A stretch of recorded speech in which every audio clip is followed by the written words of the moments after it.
Thanks Manscape for sponsoring this video. I was wondering if you got a little bit of the Wagyu of the swamp. You called on the right day. Oh. I was out yesterday. I got you covered. Yeah, come by my house. I'll be here all afternoon. We're approaching Rob's house right now.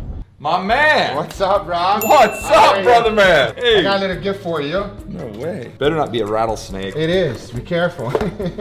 Oh, wow, look at that. You ever try that? No. Oh, we're gonna have to try that today. And guys, if you've never seen Rob's channel, make sure you check it out in the description. Master Hunter, Huntsman, Outdoorsman. I highly recommend you checking out his channel. Go check him out. But enough talking. I want to see this thing. Show it to me. Now you tell me if that is not a humongous piece of meat. To show off how big it was, Rob had a replica. Now that was a really big gator. Now if you think the whole thing is going to be dry aged, there's no way. Trust me, my refrigerator is not that big. So my good friend Rob went ahead and started butchering it. This first piece that he's taken out, I'm going to be dry aging it. And as you can see, that is a nice clean cut. That is how you know Rob is a true master. In the end, this whole piece turned out to be about 22 pounds. Now with all that was left, Rob went ahead and started to cook that for us. Because he's not only a hunter, he also loves to cook what he catches. He mentioned to me that gator fat is not that great, so it's a good idea to take it all out. That's what we like to call filet de alligator.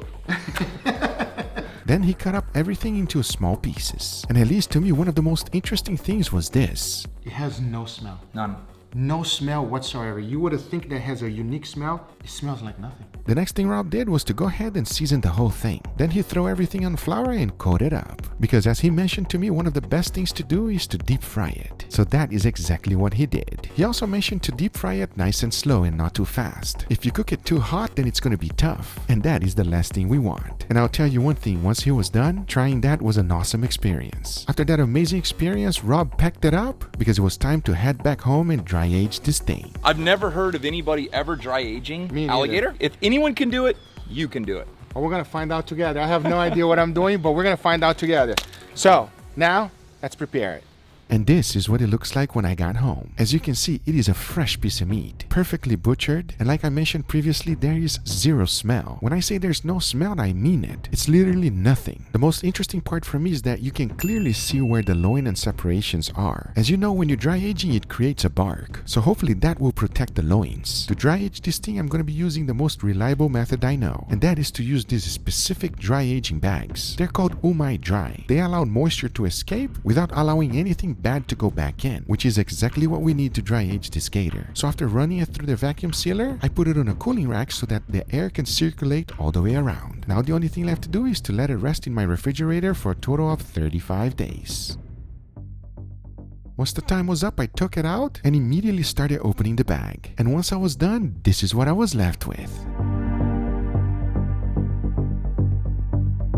To me, it looks perfect, but one of the most important things that I always say is your nose. But this one smells like nothing. So even though we have a little bit of mold, it gives me confidence to go ahead and continue this experiment. So I went ahead and started to butcher it. And the first thing to do was to remove this loin. And as I did, take a look at this meat. Now that looks like perfection. I'll tell you one thing, it truly reminds me of pork. The only difference is that it does not feel as tender. So I went ahead and continued the butchering. Because once I was done, I was left with 4 beautiful pieces of loin. Now some of them look just like pork to me, but others look like fish. I know that you can't see what I'm talking about, but I'll show it to you real shortly. And just in case you are wondering, this is what the bones look like. That was super interesting to me. But like every dry aging experiment, the next thing we gotta do is to remove the bark. That is the outer shell that is created whenever you're dry aging any piece of meat. So I went ahead and tried to clean it as much as I could. And just like you saw previously on the video, I must remove the fat. But once I was done with the cleaning, this is what I was left with. Now that is 4 beautiful pieces of meat. And here you can tell more closely what I meant. See how this one looks like pork loin? But now take a look at this. It looks like tuna. And if you don't think so, put it down in the comments down below and let me know. Since deep frying is the best way to cook gator, I'm gonna go ahead and cook chicken fried gator. Oh yes. Now the first thing to do was to make small steaks. I'll tell you one thing, it was not that tender. So I decided to go ahead and tenderize it a little bit. That is also a good thing because it makes more surface area for the crust. As you can see, I pounded that thing real good. The next thing to do was to get it ready for the fryer. For that, I first dunked it in buttermilk, then straight to seasoned flour. And if you're wondering what the seasoned flour has, it's a combination of salt, garlic powder, freshly ground black pepper, and Korean chili flakes. As you can see, once I was done, this is what it looks like. Now those are ready to be fried in Wagyu fat. Now we're gonna make a comparison to see if dry-aged alligator is better than fresh. So for that, I'll also be making a batch of fresh ones. And since Rob is coming over to try this with us, I went ahead and made something very special for him. This is what I like to call the Wagyu of pork, also known as Iberico Secreto. And I'm curious to find out what he thinks of it. Now I have no idea how the chicken fried gator is gonna turn out, so I went ahead and made a gravy for it. And this gravy is real good, but this is just in case the gator does not turn out as great. But now that we have everything ready, the only thing left to do is to cook it. For the chicken fried dry-aged gator, I'm gonna be pan frying in Wagyu tallow. The Iberico Secreto, on the other hand, I'll be grilling it directly on charcoal. As now I would like to say, it is enough talking and it is time to cook them, so let's do it.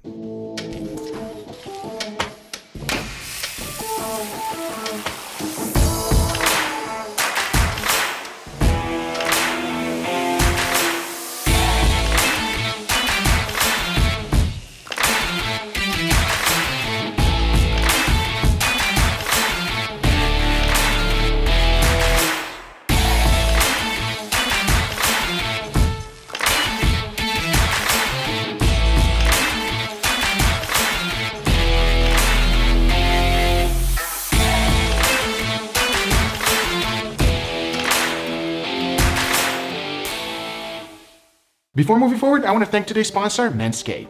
Let me tell you, Christmas came early this year because I just got the new performance package by Manscaped. Check it out. I can hear the jingle balls saying thank you. Manscaped created the world's first all-in-one men's grooming kit that has you covered from head to toe. Look, here's the Lawnmower 4.0. It's a waterproof cordless trimmer built with advanced skin-safe technology that helps reduce nicks and cuts on your most sensitive areas, and it has a cool LED light. Also, how about these stocking stuffers? The Crop Preserver Ball Deodorant and the Crop Reviver Ball Toner Spray. New to the collection is the Weed Whacker Nose and Ear Hair Trimmer. Look, it has 360 degrees rotary blades and skin-safe technology. Oh guys, Manscaped is no longer just for below-the-waist grooming. They now have you covered head to toe with their new and improved Shears 2.0 Luxury 6-pieces stainless steel nail kit. For a limited time, you will get 2 free gifts: the Shed Travel Bag and the Manscaped Anti-Shaving Boxer Brief. So it's time to add Manscaped to the wish list this season. Go to manscaped.com and use my promo code GUGA to get 20% off plus free international shipping plus 2 free gifts. Thank you, Manscaped, for sponsoring this video, but now let's get right back to it. All right, everybody, here we have our beautiful feast.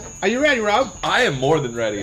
All right, let's just go. Let's go for it. You guys grab it. Fresh and basically, how you call it? Oh, you went. Rob didn't play. Oh, we gotta catch up to Rob. Yeah, let's go. Cheers, everybody. It reminds me so much of pork. What do you think? This is so good. This is so psychotically good. Very good. So that is what it tastes like. All right. Now I'm curious to find out how this one here is gonna taste. Let me find out right now. I'll tell you guys. It feels like it absorbed the flavor more. It feels like with every bite, I'm getting more and more and more flavor. I think it does have a little bit of a different flavor. Yes, that as And well. Now the big question: which one is better? Which one do you prefer? The dry-aged. The dry-aged, really? I gotta wow. go with the dry-aged too. Is this unanimous? The dry-aged is so. better? Unanimous. Unanimous? I'm going dry-aged as well. The dry-aged is better. But I am curious to find out what you think of this, Rob. Iberico Secreto. Well, why am I sitting here? That's a good question. Let's find out right now. Tell me, what do you think? I want to know. What? Anyway, guys, these are the results. I hope you guys enjoyed this video. If you did enjoy it, make sure you give it a thumbs up. If you're not a subscriber, be sure to subscribe for future videos. Remember, if you are interested in anything I use, everything is always in the description down below. Thank you so much for watching, and we'll see you guys on the next one. Take care, everybody. Bye.